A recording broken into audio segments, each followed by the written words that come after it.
So now for these three eigenvalues for the problem k minus lambda m times x equals 0. This is the eigenvalue problem. Get three eigenvalues, and from these three eigenvalues I can determine the three frequencies of the response, knowing that lambda is omega squared.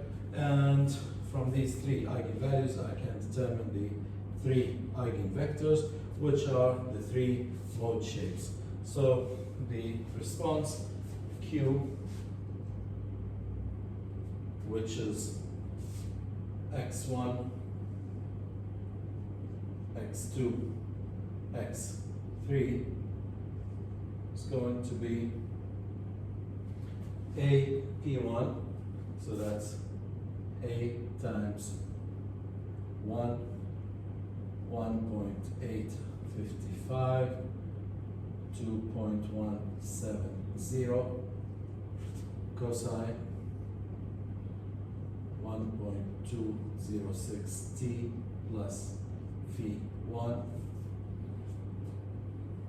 plus b times the vector p2, which is 0.5970, negative 1.481 times cosine.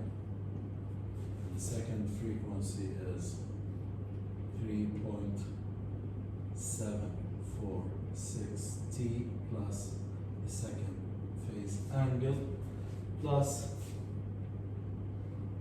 c times the mode shape vector 1, negative 0.4516, 0.3111 cosine, the third frequency 4.951 t plus third phase angle phi3. So if I expand this vector equation, I will get that the response x1 of t is a1 times 1 times cosine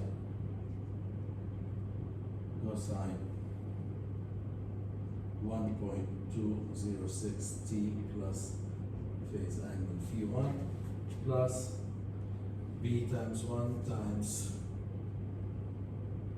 cosine 3.6t plus phase 2 plus c times 1 times cosine 4.951 t plus phase 3. That's x1 of t. x2 of t is 1.855 times a cosine the first frequency 1.206 t plus phi 1 plus 0.597 b cosine 3.746 t plus phi 2 minus 0.4516 times c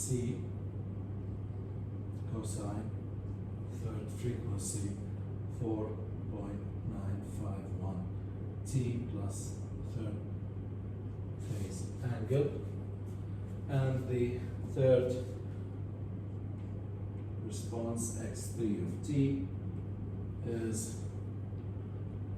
2.1 170A cosine 1.206t plus phi1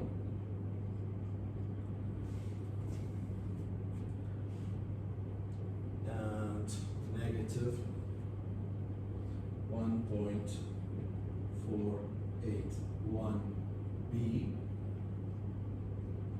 cosine the second frequency 3.746t plus phi2 and plus 0.3111 times c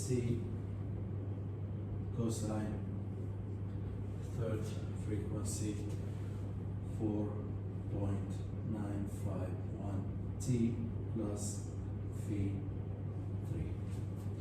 So that's the natural response of this 3 degrees of freedom system response of x1, x2, x3. And again, as I said, the values of the constants A, B, C, and phi1, phi2, phi3 are determined by the six initial conditions of the system: x1 at 0, x2 at 0, x3 at 0, and x1 dot, x2 dot, and x3 dot at time 0. Now, I can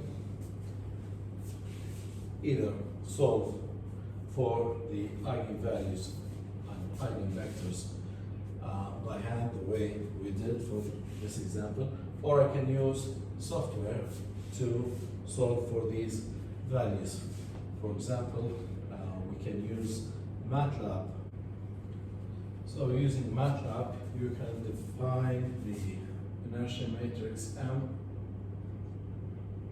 as equals square bracket 1, the first row, 1 space 0 space 0, and then semicolon to separate the rows.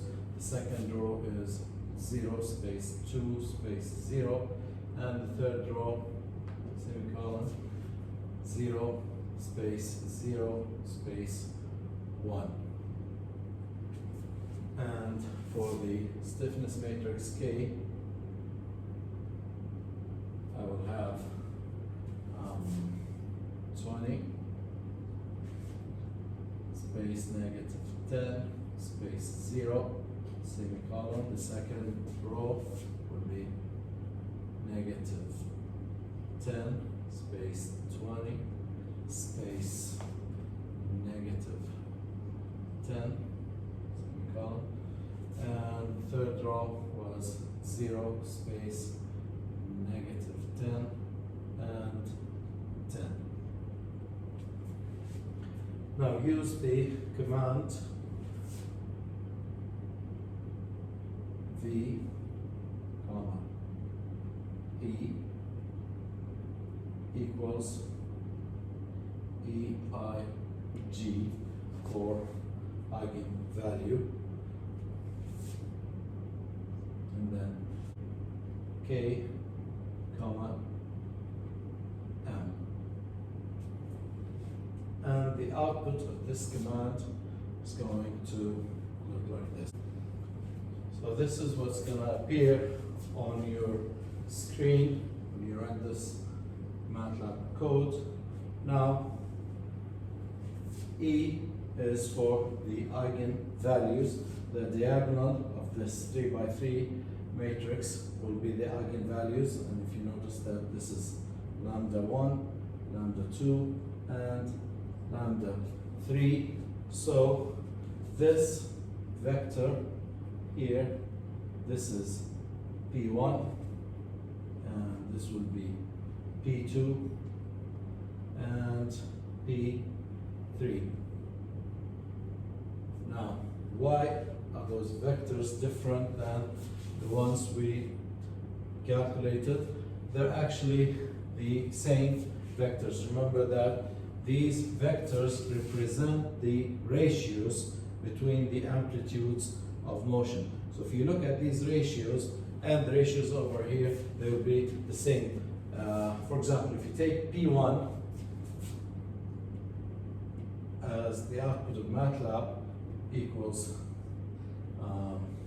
0.2818 and 0.5227 and 0.6116, and if you divide this vector by 0.2818, the result will be exactly this vector, 1.855, 2.170. Now, do I have to do this step? Actually, no. You can directly use these vectors, except that, of course, when the response Q is A P1 cosine omega 1 t plus phi1 plus B P2 cosine omega 2 t plus phi2 plus CP3 cosine omega 3 t plus phi3. Now, if you plug these values of the eigenvectors here, you will end up with different values for A, B, and C after substituting the initial conditions will be, and these different values will be related to these ratios. So in total, if you multiply what you get for A times P1 using MATLAB output will be exactly the same as A times the eigenvector you got by hand. So the values of A, B, C will be different, but A times P1 of MATLAB will be the same as A times P1 of my analytical or manual solution. So you can either use these vectors directly, you can normalize them, you can do whatever you want, just keep them as is. That's the straightforward approach. Of course, you can use other softwares. There are a lot of softwares out there that can determine the eigenvalues and eigenvectors for you. So all you need to know is the eigenvalues, eigenvectors, take the square roots of the eigenvalues, that will be your frequencies, and the eigenvectors will be the mode shapes of the motion. And again, remember that the mode shapes are simply ratios of the amplitudes, so it doesn't matter what the exact numbers of this eigenvector is. What matters is the ratio between these values. If you divide 5.227 by 0.2811, you will get this ratio 1.855. So that's all about the natural response of a multimode system.